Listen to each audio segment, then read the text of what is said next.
ಈ ಸಮಯದಲ್ಲಿ ನೀನ್ ಅನ್ಕೊಂಡದ್ ಹೊಸ ಪ್ಲಾನ್ನ ಇಂಪ್ಲಿಮೆಂಟ್ ಮಾಡೋ ನೆಸೆಸಿಟಿ ಇದೆಯಾ ಅನ್ನೋದಷ್ಟೇ ನನ್ ಕನ್ಸರ್ನ್. ನಾನು ಹಾಗೆ ಅನ್ಕೊಂಡಿದ್ದೆ ಚಿಕ್ಕಮ್ಮ. ಆದ್ರೆ ನೀವಿಬ್ರು ಇಷ್ಟು ವರ್ಷ ಕಂಪ್ನಿನ ಚೆನ್ನಾಗಿ ನೋಡ್ಕೊಂಡ್ ಬಂದಿದ್ದೀರಾ, ಅದ್ರಲ್ಲಿ 2 ಮಾತೇ ಇಲ್ಲ. ಬಟ್ ಇವಾಗ ನಾನು ಹೇಳ್ತಿರೋದು ಏನು ಅಂದ್ರೆ, ನಮ್ ಕಂಪ್ನಿನೇ ನಂಬ್ಕೊಂಡ್ ಬಂದಿರೋ ಎಲ್ಲಾ ರೈತರಿಗೂ ನಾವ್ ಇವಾಗ ಏನ್ ಪೇಮೆಂಟ್ ಕೊಡ್ತಾ ಇದೀವೋ ಅದಕ್ಕಿಂತ ಒಂದು 10% ಜಾಸ್ತಿ ಕೊಡೋಣ ಅಂತ ಪ್ಲಾನ್ ಮಾಡ್ತಾ ಇದ್ದೀನಿ. ಅಂಡ್ ಒನ್ ಮೋರ್ ಥಿಂಗ್, ನಮ್ ಕಂಪ್ನಿಯಿಂದ ಅವ್ರಿಗೆ 0% ಲೋನ್ ಕೊಡೋಣ ಅಂತ ಪ್ಲಾನ್ ಮಾಡ್ತಾ ಇದ್ದೀನಿ. 0ನಾ?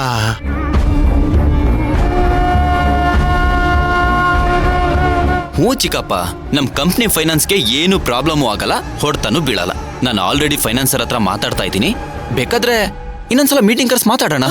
ಅಯ್ಯೋ ಬೇಡ ಬೇಡ, ಅದ್ರ ಅವಶ್ಯಕತೆ ಇವಾಗ ಇಲ್ಲ ಅಂತ ಅನ್ಸತ್ತೆ. ಯಾಕೆ ಚಿಕ್ಕಮ್ಮ? ಯಾಕಂದ್ರೆ ನಾವೇನೇ ಮಾಡಿದ್ರು ಊರಿನ ಜನಕ್ಕೆ ನಿನ್ನ ಒಪ್ಕೊಳ್ಳೋ ವಿಚಾರದಲ್ಲಿ ನಾವು ಆಮಿಷ ತೋರಿಸ್ದಂಗಾಗತ್ತೆ.